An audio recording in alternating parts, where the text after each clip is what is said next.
This week on Wealth Track, finding a treasure chest of opportunities in small company stocks.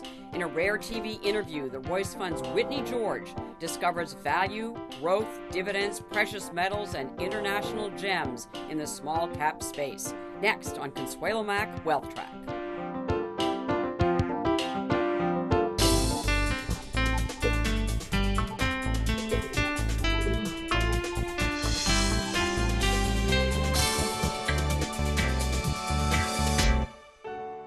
The company you keep is also the company we keep. Together, we help provide a lifetime of guaranteed income and investment solutions. Hello, I'm Consuelo Mack. I want to tell you about a new opportunity to watch Consuelo Mack Wealth Track before the program appears on public television. As a subscriber, you can see programs 48 hours in advance of the general public and also find timely interviews and commentaries exclusive to Wealth Track Premium subscribers. If you're interested, just go to wealthtrack.com for more information. Thank you.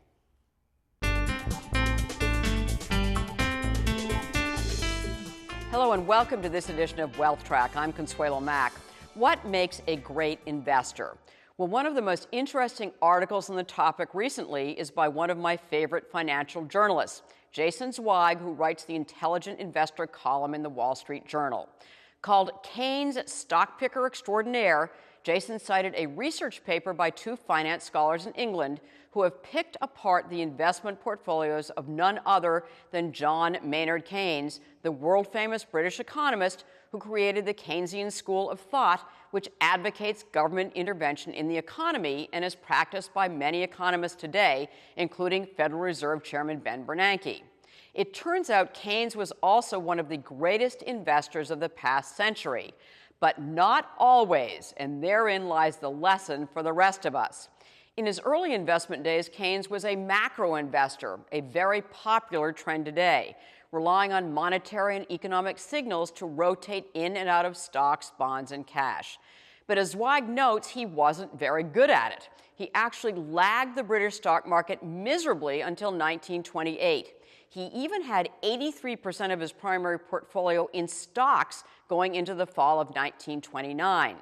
Even as a director of the Bank of England at the epicenter of financial information, he did not see the crash coming. According to Zweig and the researchers, he then made a series of radical changes. And as you can see from this chart, so does his performance, outdistancing the market from 1933 until his death in 1946. What did he do? Well, according to the research, he switched from being a top-down asset allocator to a bottom-up stock picker. He tilted sharply toward undervalued small and mid-sized companies. He was a contrarian, buying stocks when the rest of the world was buying bonds. And he made titanic bets on industries he thought were cheap. He invested long-term, average holding period 5 years. And perhaps the most important, he was left alone. The board of the King's College Endowment, which he ran, gave him free rein. Who has that kind of freedom and flexibility today? A small group of firms, many featured on Wealth Track over the years, including this week's great investor guest. He is Whitney George, co-chief investment officer with legendary small-cap investor Chuck Royce at Royce & Associates. Whitney has worked at Royce for 20 years and, like Chuck, manages or oversees multiple funds, including co-managing with Chuck the Royce Premier Fund. Premier has an enviable track record since its inception in 1991. The firm is a value shop with a twist. I asked Whitney George to describe what they call their absolute value approach. Everybody's finding value. It's a low multiple relative to growth rates, or it's value relative to this. If something is 20 times earnings and I can buy it at 15 times, maybe that's value to somebody else. For us, it's an absolute standard, a real rate of return that and the same standard applied over time over all market cycles. So we don't have a different style to deal with bear markets than we do with bull markets. But essentially, we are using a consistent valuation standard, which we found over a very long period works wonderfully, which is if you can get companies at a 15% pre-tax earnings yield, that's a 10% after-tax earnings yield. That that's pretty good, particularly now compared to the interest rate environment that's the competition, although that's probably somewhat artificial. We have a sell discipline that goes along with that, which is a price at which we think the risk is too great, and that tends to be at a earnings yield of 5% or so, 20 times earnings on an after-tax basis. That's the price we found over time. That's about as much as one business will pay for another, big company buying a small company. It's about as far as a financial buyer can go, a buyout firm. There's only so much they can pay because they have to pay interest. So when you get beyond that price, you're hanging out with a group of investors that like momentum or have a long-term growth kind of outlook. That's like sitting in a movie theater with a lot of people that are very fast when the fire breaks out. You're not likely to do very well. So we stay away from those kinds of stocks and stay to our valuation discipline. Given the valuation discipline through thick and thin, through bull and bear markets, what kind of opportunities are you finding in the markets today? Is this a good market for Royce absolute value type of stocks, or are there lean pickings, or what's the situation? I'd say it's normal. It's normal. Neither extreme. Obviously, late 08, early 09, we had more ideas than money to invest in them. Conversely, by late 06, early 07, and through 2007, we were having a very hard time, investing the money at our kinds of valuations. We understand we're in the business of investing people's money in equities, and there is a limitation as to how much cash we will hold in our portfolios. We've generally had a social contract. It's not written that we won't let it get above 15%. Our cash will kind of go up and down, as a byproduct of the environment. I'd say right now, you're in between. And the small cap world is so vast. There's so many things happening all the time. It's not looking at the same 500 stocks. For us, domestically, it's probably 5,000 stocks, and you can double or triple that once you start to look internationally. So there's always some group, some individual stock, something that is, out of sync or represents good value in absolute terms in our view. I'd say that's just one of the important things of what we're doing. The other, probably most important thing that we do is we're patient. We buy with a 3 to 5 year investment horizon. That's a business cycle because we are buying, in effect, pieces of businesses. And that is a huge competitive advantage. The world has become very short-term oriented. Hedge funds, everybody knows, are quite dominant in the marketplace now. They have like a monthly performance clock, that they are measured by. And we don't want to be in that business. We want to be in the business of taking advantage of the opportunities that all of that short-term trading creates. So our 3 to 5 year horizon is for us allows us to invest in things other people just can't invest in. Their careers don't last that long. I was going to. So how do you get away with that? Because I know that the pressure, for instance, of institutional investors in the Royce funds, for instance, they're judging performance as well on a definitely a quarterly basis. And if you've got a couple of bad quarters or a bad year, they unload their fund shares. Chuck's been doing it a long time. I think it'll be 40 years this fall. And at the end, you end up with the investors you deserve. And so there is a sorting out process that always goes on. And at the end of the day, we hope we end up with people who are like-minded. That we tell people this is what we're doing, and we really mean it. And when they ask us about our bad quarters, we say, "What do you mean?" and pretend like we don't understand what they're asking, because it's not important for us. We don't invest our own money that way, much of which is in our own funds. One of the interesting things about the culture Chuck has created is it's a portfolio manager-centric culture, and what that means is the firm is run by portfolio managers who think of interesting products as a portfolio manager, invest their own money, and you don't spend as much time as maybe we should thinking about the marketing element. Is this popular? Is this marketable? We have products that are approaching 15 years old that have no money in them. They are great, wonderful ideas. They just weren't marketable. But we did them anyway because we thought they were good ideas. We just do small cap, and it's kind of a funny niche. And if you were a portfolio manager like some of ours working at a big organization as the small cap manager, you're a bit of an afterthought. The marketing people don't really get excited because it doesn't scale very well. The traders certainly don't want to hear from you because the ideas are difficult to transact in. So there are lots of kind of natural economic barriers as to why that's a very popular idea in a multidiscipline shop. But because that's what we do and that's what Chuck has dedicated himself and the firm to, it's become a very attractive place for veteran small cap managers to land. And like stocks, we have an open mind to meeting new, interesting people. You tend to meet the best ones when circumstances are the worst, and you have absolutely no need for another portfolio manager, and then somebody great shows up. What are some of the newest ideas that have come in the door or have been funds that have been created at Royce that you're excited about? Other than our core and microcap offerings, which are obviously well established and been around for a long time, there are really two areas of interest for us to kind of expand into. One is international. So we started a global fund with David Nadell's help. David and I managed Royce Global Value, and when we realized international was slightly different, we started an international fund, all small funds. And we think there's a tremendous opportunity, almost like winding the clock back 15 years in terms of the way stocks act. Now, the way managements act and the way the financial reporting are all up to current standards, just as they are here. In Europe. In Western Europe, in the developed world. There are lots of companies that meet our criteria: strong balance sheets, high returns on capital, and of course the opportunities, because there's no permanent constituency for these stocks other than maybe the founders who are still hanging around. They're great opportunities in sort of rough moments to buy them at great absolute valuations, and that's precisely what we've been doing here for forever. Right now, mega cap companies are basically considered to be the darlings of many value investors. So they're large, they're liquid, they're high quality, they usually pay dividends. They have products that they sell to emerging market consumers.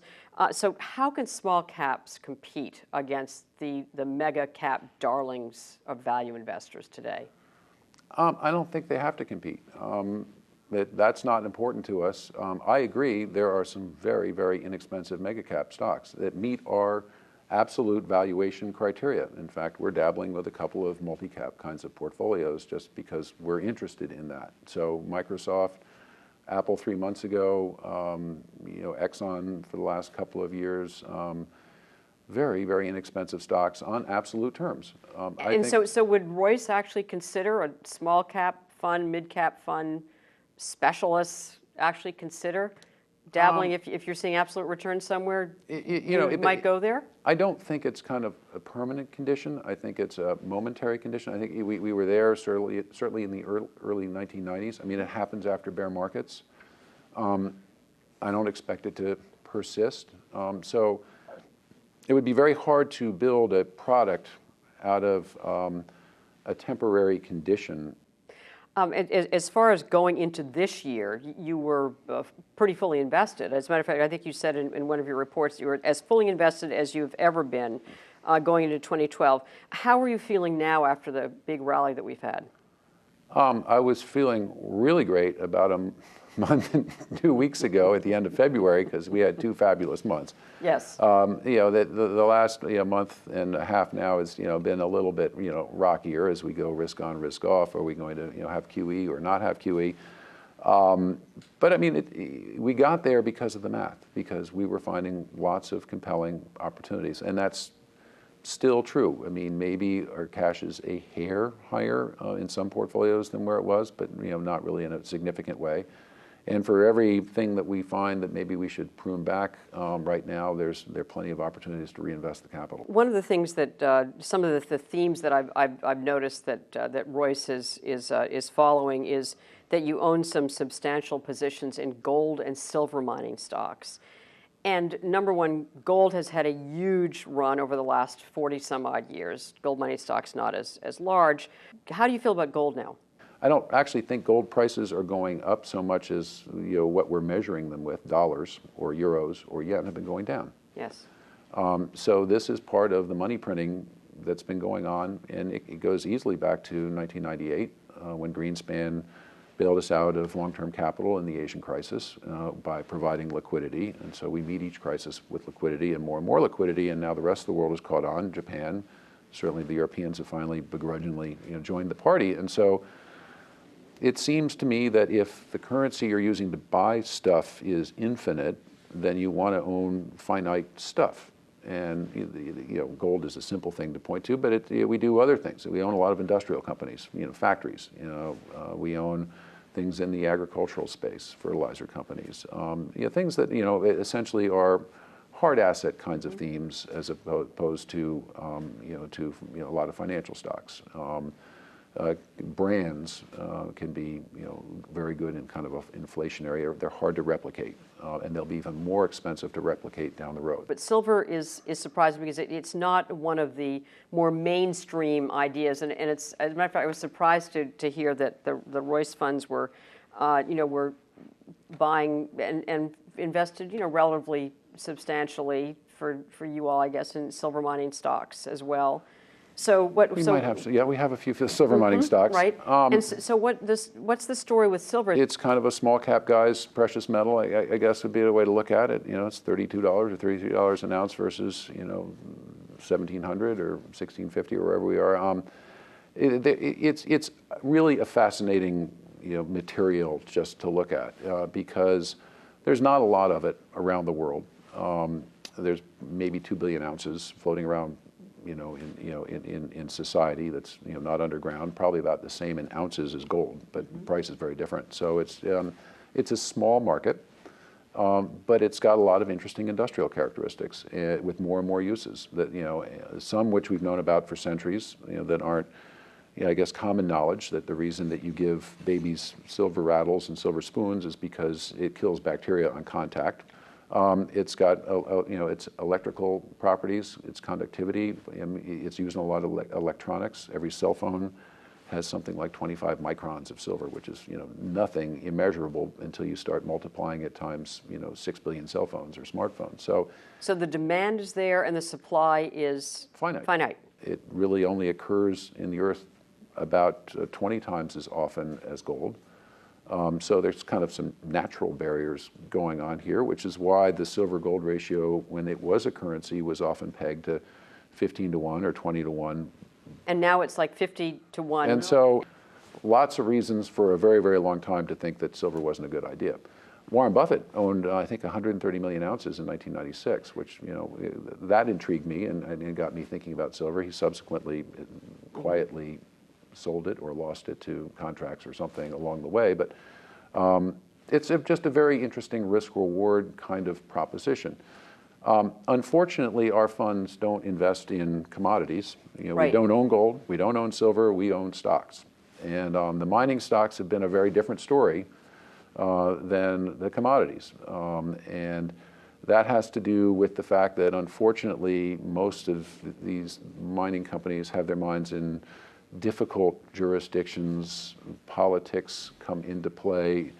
Just when things are going well in South America, somebody decides they might want to nationalize or change the tax regime. You've got energy prices going up, major cost in mining, labor, very major cost of mining. So I'm hearing a lot of risks involved. A lot of risk, very difficult. On top of which, stocks. Nobody here in America really needs to own these things. They're not in the benchmarks. So if somebody's paying you to beat a benchmark, why in the world would you buy a Canadian silver company with mines in Argentina? It's kind of a career risk, move.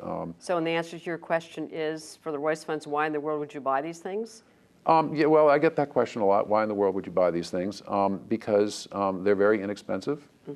Because obviously, I think they will retain, the commodity will retain its value, that you do get these periods where things calm down politically, energy prices stabilize, labor stabilizes, and the spread between even now what they get for the commodity and what it costs to pull it out of the ground produces pharmaceutical-like margins. I mean, these companies now are starting to show earnings, pay dividends, even buy back stock.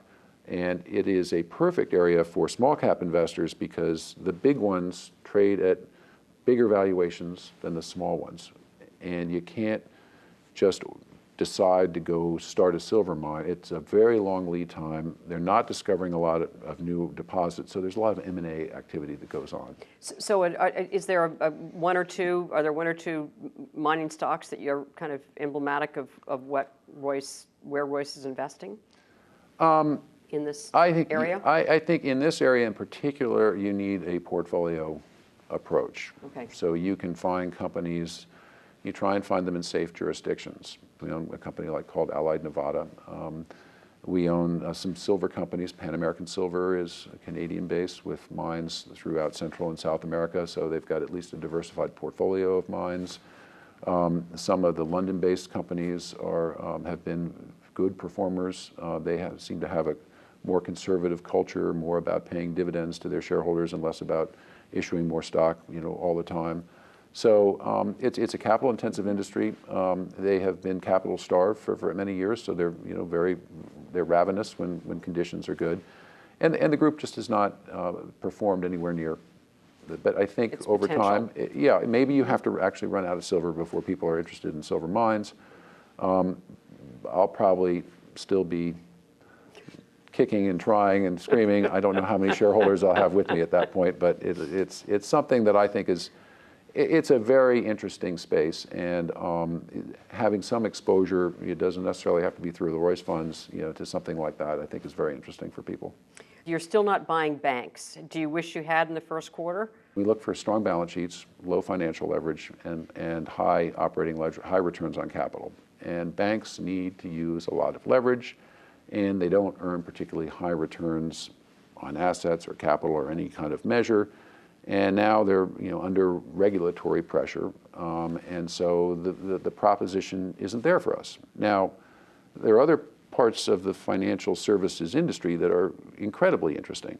We love asset managers. We should know something about asset managers, being in the business ourselves. And why do you love asset managers? No financial leverage and lots of operating leverage. Generally, over time, the market is going up and their assets grow. People need to save, for sure. They need professional advice. A good, well-run asset management company can generate enormous returns on capital, which it can share with its shareholders, through all the nice things that happen, like dividends and buybacks and stuff like that. And for instance, of a terrific asset manager that. You need a real bad bear market to get, our absolute valuation in asset management. We were able to buy, T. Rowe Price for, some. We're struggling with Federated through the money market, zero interest rate kind of environment. Think that's done a great job managing in a difficult period. Found some really interesting asset managers globally. Ashmore is in London, and they specialize in emerging market debt, and now moving into equities.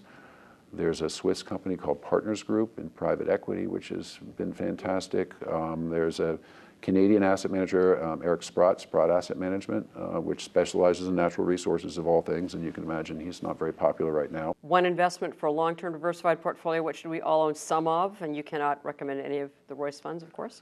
If it's something totally out of left field that I would have a little bit of in my portfolio, would be silver in some form, not silver stocks. It would be so the metal. The metal. Mm-hmm. And they're ETFs, and they're ETFs that will give it to you in physical if you want it, or I'm not crazy about it. I don't need to own it, and I'm not hoarding it in my basement. But I think the risk reward there is very, very interesting, and I think it's a great inflation hedge. Particularly if you've got a large fixed income portfolio, it makes sense to just have some insurance there.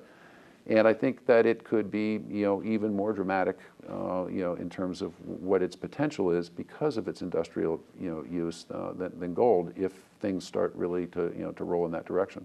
And that certainly is a contrarian idea from you, Whitney George, of the Royce Funds. So thank you so much for giving us your time, and we're just delighted to be here talking to you. Well, thank you. It's lots of fun. At the conclusion of every Wealth Track, we try to leave you with one suggestion to help you build and protect your wealth over the long term. This week's action point picks up on Whitney George's recommendation. Consider adding some silver to your portfolio. Like gold, silver can offer a hedge against inflation and has a low correlation to other asset classes. In addition, silver is selling way below its historic relationship to gold. Over the centuries, 15 troy ounces of silver were worth 1 troy ounce of gold. Today, it takes at least 50 ounces of silver to equal 1 ounce of gold, suggesting to Whitney and others that silver is considerably underpriced. As Whitney mentioned, individuals can buy silver through ETFs rather than the metal itself. Morningstar's top recommendation is the iShares Silver Trust, which it calls the largest and most liquid way to get silver exposure. Now, there are many caveats to owning silver, including the fact that silver prices are highly volatile and the metal has been an unpopular investment for years. Among the many reasons some value investors are attracted to the metal now. Next week, we'll be talking to two veteran value managers who are finding opportunities galore in the global markets, Bernard Horn of the Polaris Global Value Fund and John Dorfman of Thunderstorm Capital. And that concludes this edition of Wealth Track. Thank you for watching, and make the week ahead a profitable and a productive one.